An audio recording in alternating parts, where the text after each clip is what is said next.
Bom, pessoal, a ideia desse vídeo é falar um pouco sobre giroscópio. No caso aqui eu estou com o modelo L3G4200D, mas o que eu vou tentar explicar aqui sobre o giroscópio, né, esses digitais, você vai aplicar para qualquer outro giroscópio, tá? Qualquer outro modelo, tá? A ideia é entender o que é aquele DPS que é especificado pelo fabricante, né? Normalmente eles vão dobrando 250 até 2000. E como que eu aplico isso, como que eu faço as leituras, como que o giroscópio dá o ângulo, qual que é o funcionamento dele, tá? Bom, a primeira coisa que a gente tem que entender aqui é que o giroscópio ele vai fazer a leitura, esse aqui, e a maioria dos três ângulos, e ele vai fazer essa leitura simultâneo, tá? Mas ele não vai dar o ângulo, né? Então se eu colocar o giroscópio, né, fazer a ligação com o meu microcontrolador, com o meu MCU, e deixar ele nessa posição, teoricamente ele vai ler tudo zero. Se eu deixar ele nessa posição, ele vai ler tudo zero. Se eu deixar nessa posição, ele vai ler tudo zero também. Ou seja, o que o giroscópio me dá é a velocidade do meu movimento e não necessariamente o ângulo, tá? O ângulo que o giroscópio está, ele vai ser calculado, tá? E como que ele vai ser calculado? Ora, eu vou somando todas as minhas velocidades ou subtraindo, né? Vou somando se elas estiverem no sentido inverso, tá? Então esse giroscópio aqui, ele é de 16 bits, tá? Então assim, e ele tem uma resolução muito grande, porém o DPS dele máximo é 2000. Deixa eu ver se eu filmo aqui a tela, ó, tá? Então essa é a especificação desse giroscópio, tá? Esse que eu falei aqui, o L3G4200D, tá? Então qual que é a leitura máxima que ele vai conseguir ler? Se eu converter os 2000 graus por segundo em RPM, eu vou fazer essa conversão e vai dar aproximadamente 333 RPM. Ou seja, o giroscópio não consegue fazer uma leitura muito rápida. O que ele consegue fazer são as leituras, né, entre um momento e outro.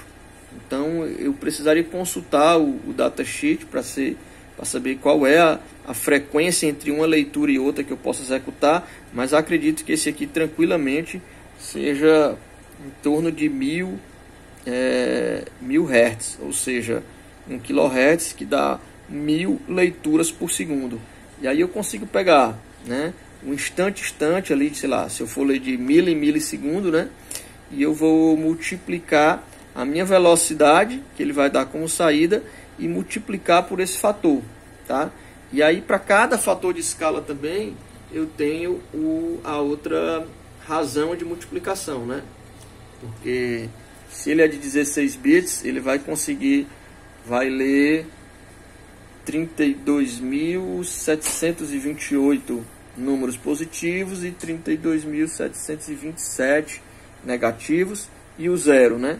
Então, se ele me retornar esse número aqui máximo, multiplicado lá pela minha constante lá de escala, no caso aqui tá tem esse mzinho aqui, né? Então eu tenho que dividir por 1000, multiplico pelo 70 e divido por 1000 para dar qual é o ângulo, a velocidade angular que ele está lendo nesse exato momento, tá? Então é assim que o giroscópio consegue dar o ângulo, tá? Inicia com 0 e aí eu vou somando, ou seja, integrando todas as minhas velocidades angulares até ter aqui então se eu girar daqui para cá, vou ter 90 graus. Se eu voltar, né, ele vai ser no sentido inverso, vai diminuindo, vai voltar para o ângulo zero. É claro que isso vai acumular um erro, né, quando a gente começa a implementar na prática. Por quê? Porque, como eu falei, a leitura do giroscópio não é uma velocidade tão alta. Então, se você girar acima dessa velocidade, eu vou perder essa leitura, né? Ele vai ultrapassar, vai dar um overflow, né, da leitura. Então, eu vou perder. E, além disso, eu não consigo, por mais rápido que eu consiga ler, eu vou ler de instante a instante, né? Eu vou ler de milissegundo em milissegundo. Eu não vou ler o tempo todo, né? Então eu vou acabar acumulando um pequeno erro aí, tá? Então assim, quanto mais rápido eu ler, fizer essas leituras, intervalar essas leituras, mais preciso vai ser o meu movimento, né? A minha posição aqui que eu vou conseguir dar com o meu giroscópio, tá? Porém, eu não consigo fazer leituras de velocidades altas com o giroscópio. A grande vantagem dele é essa, é pegar instantaneamente aqui todos os movimentos. Eu posso fazer essas leituras de forma muito rápida, tá? Então esse aqui tem os dois protocolos de interface, I2C ou SPI, isso não vem ao caso agora.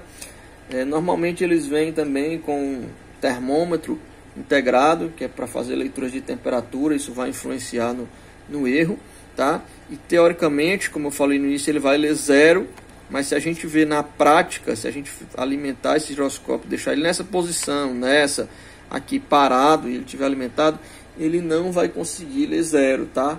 Porque ele está pegando aqui, detectando micro movimentos, sei lá, talvez até da Terra girando, alguma coisa assim, os erros de leitura, vários erros acumulados, então ele vai sempre ler algum movimento, tá? Então a ideia é fazer a calibragem desse sensor, tá? Antes de efetuar as leituras que você realmente necessita, tá? Então, se foi útil esse vídeo, dá um like, coloca aí nos comentários para a gente responder algumas dúvidas. E essa é a ideia de explicar um pouco da funcionalidade mecânica do giroscópio digital, tá?